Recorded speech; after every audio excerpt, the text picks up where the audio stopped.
Bonjour tout le monde, merci d'être là pour ce rassemblement pour Hicham, pour cette belle victoire contre le régime d'apartheid israélien. J'ai une déclaration, je suis dans le PAJU, Serge ici est là dans le PAJU, et Palestiniens et Juifs unis. Je vais vous lire la déclaration qu'on a faite avant parce que, oui, c'est très bien, nous sommes très contents, nous allons célébrer ça, cette victoire d'Hicham, mais aussi c'est que malheureusement il y a d'autres prisonniers dans les prisons d'Israël. Et on a besoin de dénoncer ça aussi. Donc, PAJU demande la libération d'Hicham Abou Awash, gréviste de la faim.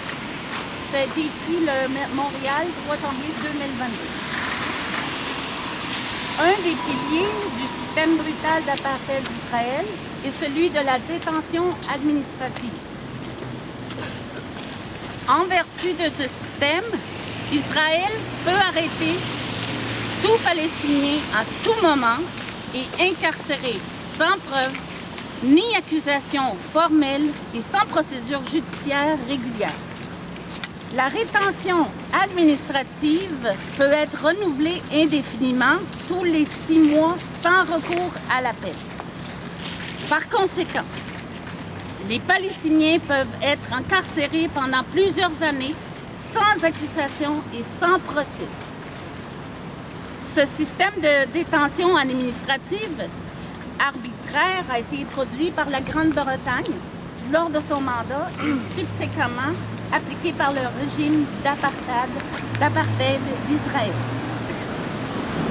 Hicham Abou Awash, victime, nous le voyons ici, victime de la rétention administrative, comme des centaines d'autres Palestiniens et grévistes de la faim emprisonnés par le régime d'apartheid israélien, et en est à son 141e jour de la grève de la faim plutôt.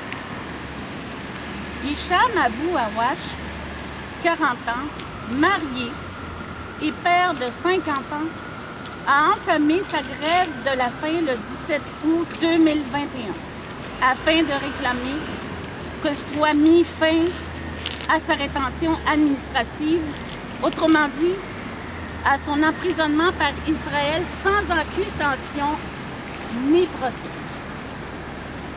Tout au long de sa grève, il a été obligé maintes fois de faire l'aller-retour entre la clinique de la prison de Ramle, reconnue pour ses carences et ses négligences médicales, et de brèves visites dans des hôpitaux civils.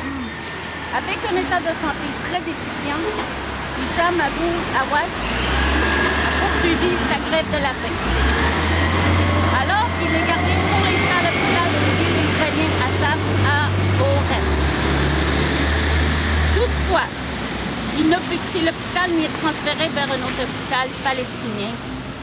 Par conséquent, il reste de fait un prisonnier. Il refuse de mettre un terme à sa grève de la faim parce que dès que sa santé s'améliorera, les autorités d'occupation israélienne le mettront à nouveau au régime de rétention administrative.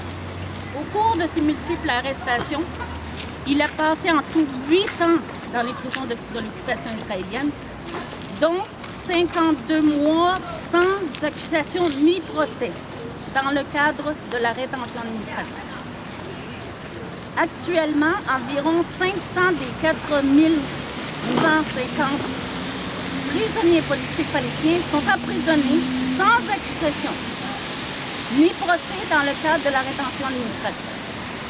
Palestiniens et Juifs unis appellent le gouvernement d'Israël à libérer Hicham Abou Awash immédiatement, sans quoi il se rendra coupable d'un meurtre.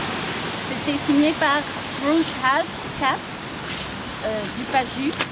Et ça, c'était avant de connaître le dénouement, le heureux dénouement pour qu'on a appris ça hier, là, de sa libération qui sera le 26 février de cette année.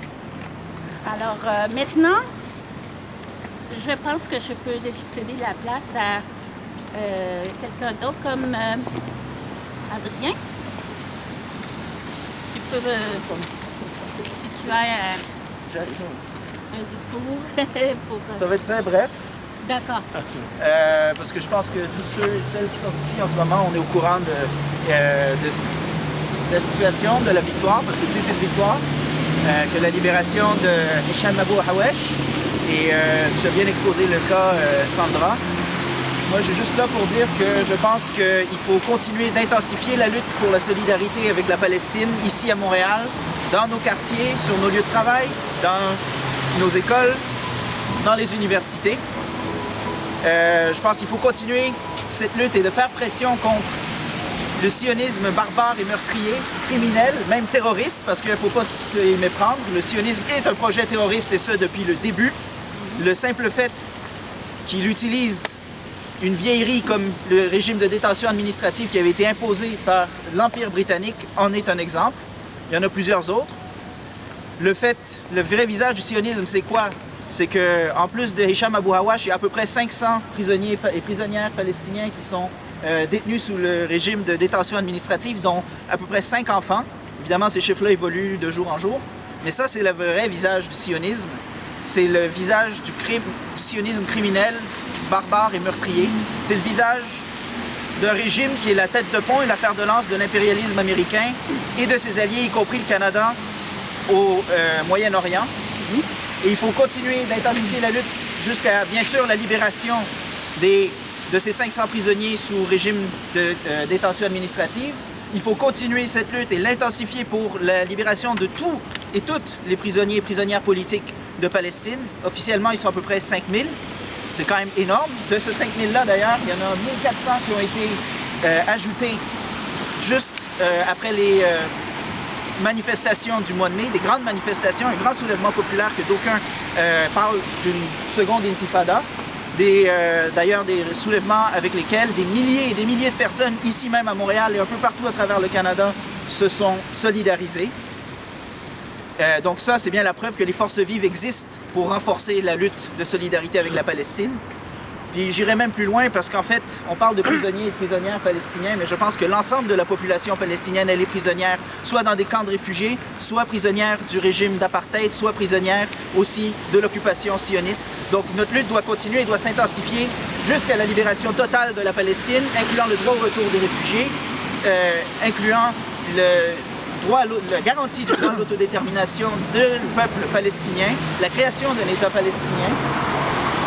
Ça veut dire aussi, je pense, et je vais conclure là-dessus, que notre lutte, comme le disait Nelson Mandela, par rapport à la lutte contre l'apartheid en Afrique du Sud, la libération de l'Afrique du Sud ne serait jamais complète sans celle de la Palestine.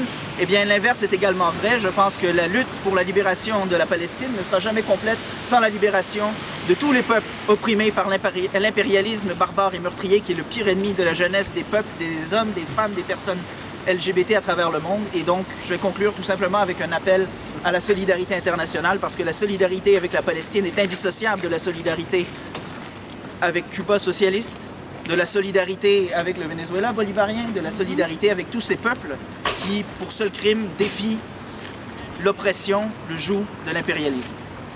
Merci. Merci. Merci. Est-ce qu'il y en a d'autres qui veulent prendre la parole? Dire quelques mots. Oui? Oui, ok, je peux tenir votre drapeau.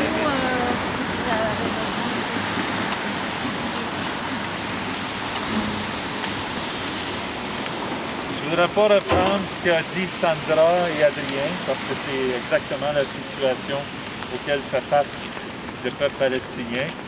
Une seule chose que je voudrais simplement ajouter, souligner, c'est en rapport avec quelque chose qui a été dit à la Chambre des communes le 7 décembre dernier. Alors, je vous lis. Il y a eu un député du Bloc québécois qui a demandé à la ministre des Affaires étrangères, Mélanie Joly, pourquoi le Canada avait voté contre 3 résolutions sur la Palestine aux Nations unies, où chaque fois le Canada s'est retrouvé avec l'infime minorité des pays comme les États-Unis et Israël à s'opposer à ces motions-là. Alors voici ce que Mélanie Joly a dit. Nous sommes opposés à toute initiative au sein des Nations Unies et d'autres forums multilatéraux qui visent spécifiquement à critiquer uniquement Israël, car nous croyons à une approche beaucoup plus holistique. Nous rejetons donc toute résolution unilatérale de ces forums qui politisent ces questions. Très intéressant comme remarque. Une chose à dire, c'est que c'est une déclaration comme ça montre l'hypocrisie et les tentatives désespérées des libéraux de mettre sur un pied d'égalité la résistance héroïque du peuple palestinien et les crimes commis par les colons et les forces d'occupation israéliennes, comme si la violence utilisée par l'État d'Israël pour annexer Jérusalem-Est, la Cisjordanie et Gaza ne devrait pas être condamnée. Alors c'est très intéressant de voir cette situation-là parce que c'est clairement le jeu que le Canada joue. C'est un apaiseur des États-Unis sur toutes les questions. Adrien a fait allusion à d'autres pays où on voit très bien comment ils sont alignés avec la politique des États-Unis sur toutes ces questions-là importantes. J'ajouterais simplement ceci. C'est que c'est important de garder en haute estime la résistance palestinienne. Pourquoi? Parce que nous affirmons que ce n'est pas simplement la résistance palestinienne, mais y compris les actions de ceux que les sionistes, les impérialistes et les partenaires de l'apaisement, comme le gouvernement du Canada, appellent des terroristes. C'est les sionistes qui s'en tirent avec leurs crimes de nettoyage ethnique. C'est très important de garder ça à l'esprit. Ils s'en tirent avec leur plan d'expulsion. Ils s'en tireraient avec leur plan d'expulsion des Palestiniens. Seulement, ils ne peuvent pas le faire. Pourquoi? C'est justement à cause de la résistance palestinienne qui ne leur permet pas de commettre ces crimes impunément. Leur action, l'action brise le pouvoir qu'exerce Israël, tant à sa prétention d'avoir le monopole de l'usage de la force et par son usage réel de la force par une horrible escalade pour imposer la soumission. C'est grâce à la résistance des Palestiniens que le monde entier peut voir que la voie à suivre est d'arrêter les crimes commis par Israël et ceux qui les commettent et de voir que ce n'est pas en négociant qu'on peut arriver à quelque chose.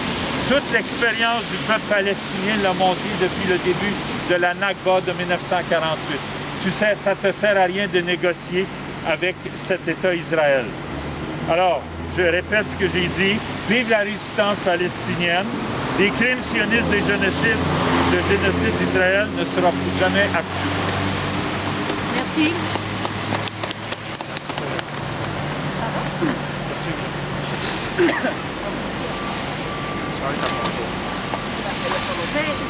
J'ai un autre petit speech, mais On va attendre un peu, là, mais c'est temps que pour pas long après. On peut prendre une photo de ça.